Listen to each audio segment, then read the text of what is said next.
Badan Anggaran DPRD mencatat pendapatan daerah tahun 2026 direncanakan sebesar 1.611 triliun atau turun sekitar 300,8 miliar dibanding APBD 2025. Penurunan ini terutama dipicu oleh merosotnya pendapatan transfer dari pemerintah pusat yang berkurang lebih dari 326 miliar. Sebaliknya, belanja daerah tahun 2026 diproyeksikan sebesar 1.671 triliun atau turun sekitar 407,3 miliar. Selengkapnya informasi akan disampaikan oleh wartawan Tribun Lombok, rekan Wawan Sugandika. Silakan laporannya.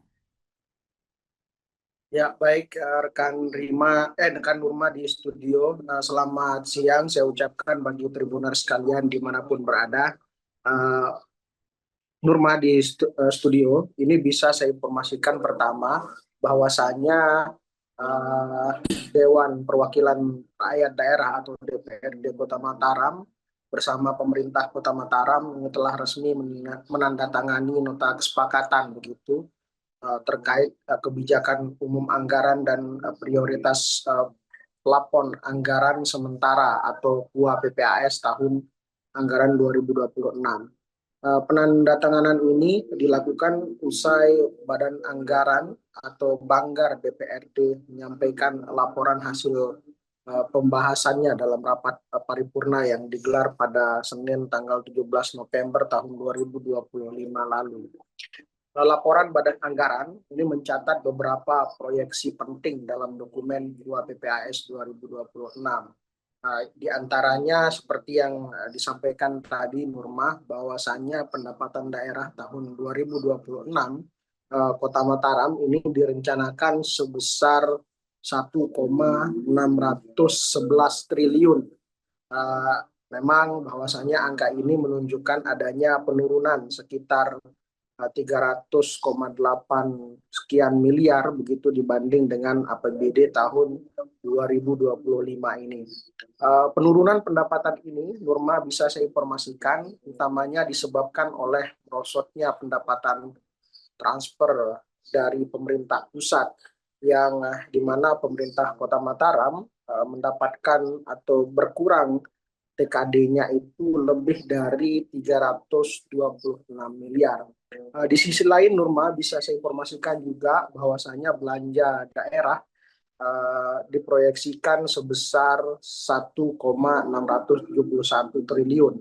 Ini turun sekira 407,3 miliar rupiah begitu. Sementara itu pembiayaan daerah ini ditetapkan sebesar 60 miliar rupiah. Dalam hal ini, dari informasi yang tribunlombok.com peroleh melalui Ketua DPRD Kota Mataram, yakni Abdul Malik, dalam kesempatan diskusi bersama dengan tribunlombok.com menyampaikan apresiasi tentunya bagi atau atas seluruh proses pembahasan KUA PPAS yang dinilainya sebagai tahap krusial untuk memastikan keselarasan perencanaan dan penganggaran daerah. Dalam hal ini Abdul Malik juga secara khusus menyoroti pentingnya upaya peningkatan kemandirian fiskal Kota Mataram. Ditegaskan bahwa ketergantungan terhadap transfer pusat harus terus dikurangi melalui optimalisasi PAD begitu. Malik juga menyampaikan sejumlah rekomendasi penting kepada pemerintah Kota Mataram, di antaranya yakni optimalisasi PAD tanpa menaikkan tarif.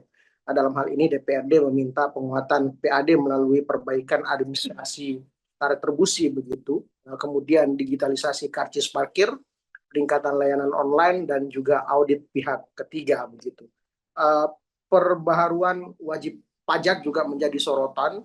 Dalam hal ini pemerintah Kota Mataram harus memperbaharui dan mengoptimalkan data wajib pajak serta memastikan implementasi maksimal dari Perda Nomor 1 Tahun 2024 tentang pajak dan retribusi daerah.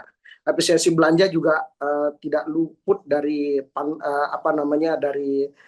sorotan begitu, di mana belanja daerah ditegaskan oleh Abdul Malik perlu diperketat dan dialihkan kepada program yang berdampak langsung pada masyarakat.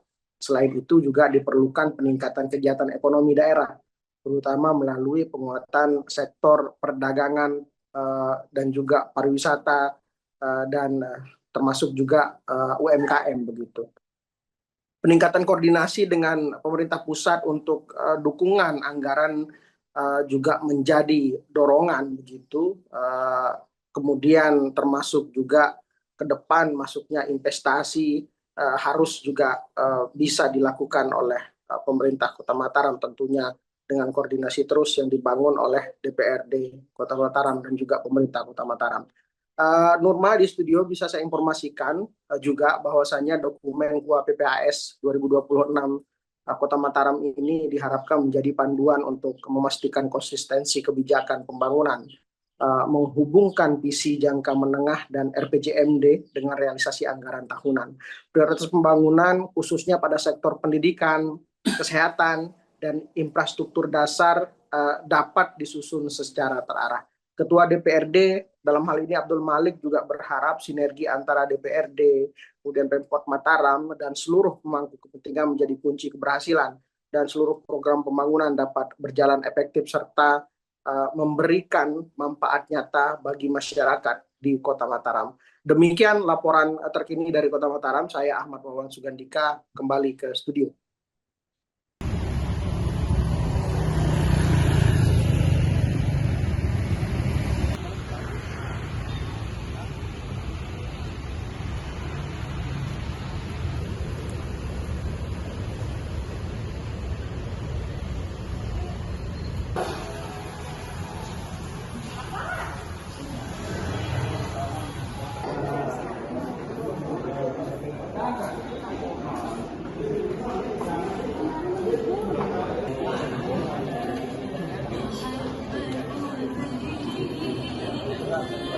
Hadirin undangan yang berbahagia,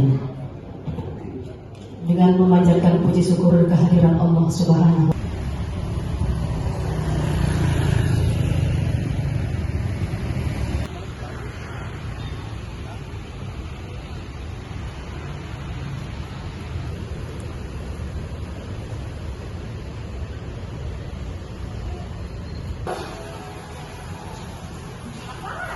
Download Tribun X sekarang, menghadirkan lokal menjadi Indonesia.